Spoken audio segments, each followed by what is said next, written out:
The past 30 years have witnessed remarkable development of China-Kazakhstan relations. In 2022, China and Kazakhstan agreed to jointly build bilateral relations in the next golden 30 years. How to comment on the development of China-Kazakhstan relations? What does the Belt and Road Initiative bring to Kazakhstan? Let's welcome Dr. Kairat Kelimbetov, former Deputy Prime Minister of Kazakhstan and the former Chairman of the National Bank of Kazakhstan. Hello, Dr. Kelimbetov. Thanks for joining us. This year marks the 10th anniversary of the Belt and Road Initiative. Kazakhstan is the birthplace of Silk Road Economic Belt. How do you think about the BRI? From the outset, Kazakhstan has stood out as a strategic partner in this initiative, and our country actively engages in many collaborative ventures with China spanning the domains of finance, industry, transportation, and logistics. Kazakhstan is a prominent central player in the development of overland connections as the 2-6 Belt and Road Initiative corridor traverses our territory. And ever-growing importance of the Southern Corridor poised to assume an increasingly critical role within the Belt and Road Initiative. The strategic geographical location of Kazakhstan renders it a vital transit country for movement of goods between China and Europe and vice versa. With substantial investment in infrastructure, a land route can offer swifter and environmentally sustainable transportation than a sea route. This route not only facilitates connectivity between European and Southeast Asian markets, but also actively contributes to the development and prosperity of Central Asia, South Asia, and South Caucasus and the Middle East. You mentioned based on the BRI, Kazakhstan has a lot of cooperation with China in many areas. What impressed you most? Would you like to share some examples? We've got plenty of examples to showcase and even more exciting prospects on the horizon. Thanks to the Belt and Road Initiative, not just Kazakhstan, but the whole of Central Asia is witnessing serious infrastructure growth. Think new roads, railways, and new jobs opportunities for our locals. Our history of working with China in mining is well known. Now, other parts of our economy are stepping up. Our president floated the idea of setting up a joint food hub at the International Trade Center Korgos. This focus here is on going green and digital in the agriculture industry, which sounds promising. Having spent quite some time in the financial sector, I am glad to see Kazakhstan's financial market picking up speed year after year, thanks to our Chinese partners like Shanghai Stock Exchange, Silk Road Fund, and big banks such as the China Development Bank and the China Construction Bank, not to mention the key financial players like CICC. We see real potential in collaborating with this financial institution and getting new companies onto the IPO stage. Plus, we've been working hard to create an offshore center for handling Central Asia business in Yuan, which is a pretty groundbreaking project. What's your insight on China-Kazakhstan trade relation? During the summit, President Kassym-Jomart Tokayev mentioned that Kazakhstan can increase its export to China in more than 100 non-commodity items. In last year, our trade with China hit a record high, surpassing $30 billion, and I'm pretty confident that we will continue to see growth in trade this year. What's particularly exciting in the signing of joint investment agreement in critical sectors like energy, transportation, and agriculture.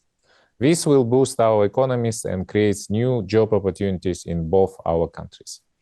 We've also reached some important agreements to increase trade, set up a second dry port on the Kazakhstan-China border, open a third railway crossing on the Kazakh-Chinese border, and more.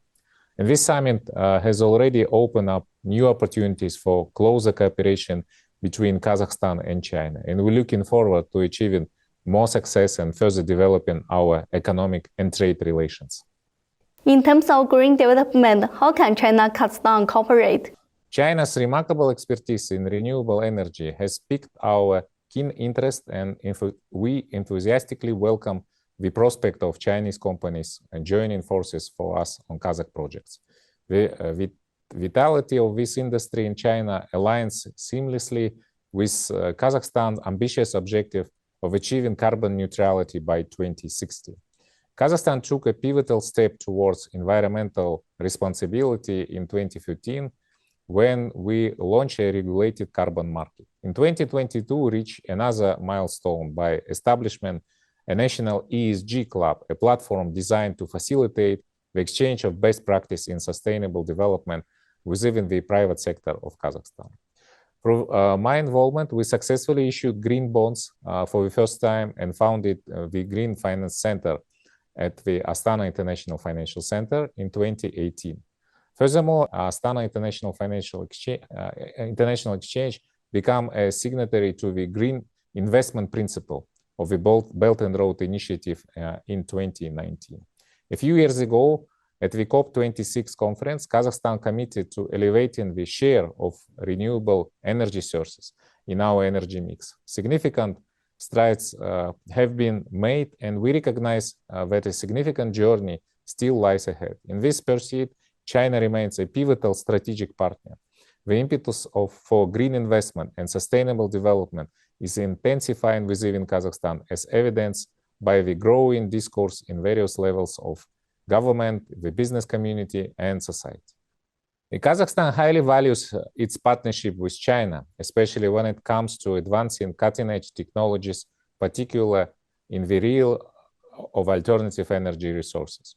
We see numerous opportunities for collaboration, particularly in engaging Chinese investors to bolster our green energy project, which are integral to our nation's pursuit of sustainable development goals.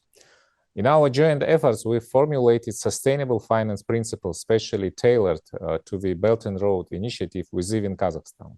Unholding these principles of the green investment is paramount to us, and they are closely aligned with our commitment to sustainable development, environmental preservation, and adherence to international ecological standards. Kazakhstan is actively investing in renewable energy sources such as solar and wind power, with the aim of expanding the adoption of eco-friendly technologies.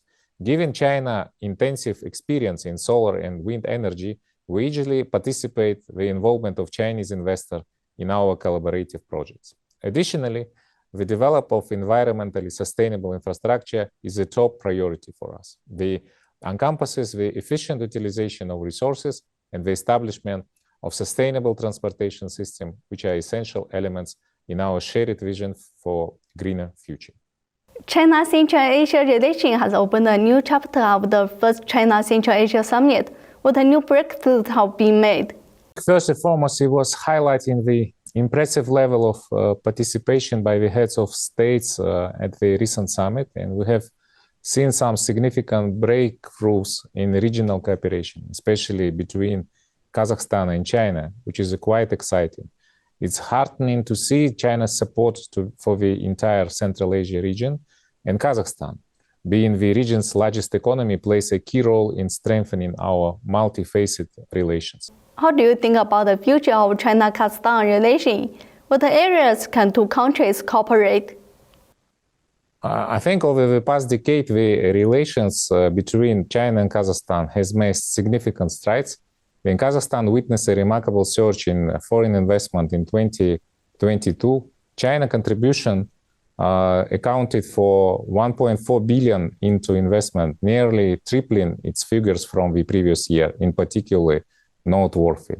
In the long run, enhancing the capacity of land and seaports is cardinal to facilitate more efficient and expeditious movement of goods resources between our countries. The Belt and Road Initiative plays a pivotal role in advising the development of transit and logistics services by improving infrastructure, optimizing transportation routes, and creating fresh economic opportunities for all participating nations. Looking to the next decade, what's your outlook for the Belt and Road Initiative? The ongoing development of the Southern Corridor stands as a highly advantageous endeavor, not only for Kazakhstan, but also for all countries in the region, encompassing the South Caucasus and Central Asia. It's undeniably has become the key component of the Belt and Road Initiative. The construction of the Southern Railway line connecting China to Europe extends far beyond mere transit of consumer goods. It holds immense significance for enhancing food and energy security within the region. The transformative project offers a diversified supply chain, expedites the delivery of goods, catalyzes infrastructure development in the vicinity, and bolsters accessibility to crucial energy resources and food supplies. The transportation sector has recently made a remarkable recovery post-crisis. These transformative projects yield substantial economic benefits for Kazakhstan and simultaneously facilitate our integration into global and regional networks, position it for more prosperous future. Our commitment to this endeavor remains unwavering. The Belt and Road can serve as a beacon of sustainable development. So in the next 10 years, we will see even more transit and less harm to the environment and society.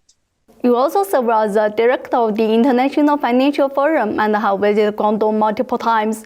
What's your impression of Guangdong and the Greater Bay Area? Over the past decade, I have the privilege to visit Guangzhou in the Greater Bay Area on multiple occasions.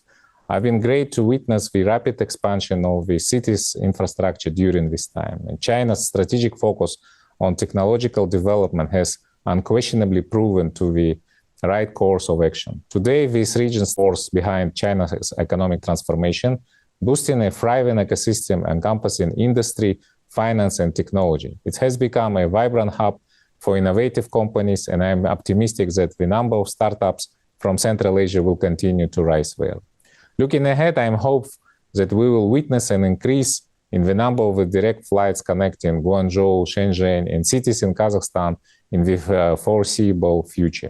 Such developments are not only instrumental for the growth of tourism and cultural exchange, but also hold immense potential for strengthening business ties between China and Kazakhstan. There is room for expansion in this regard, and the region's extraordinary potential leaves me confident that our cooperation will further deepen and expand across Central Asia in the years to come.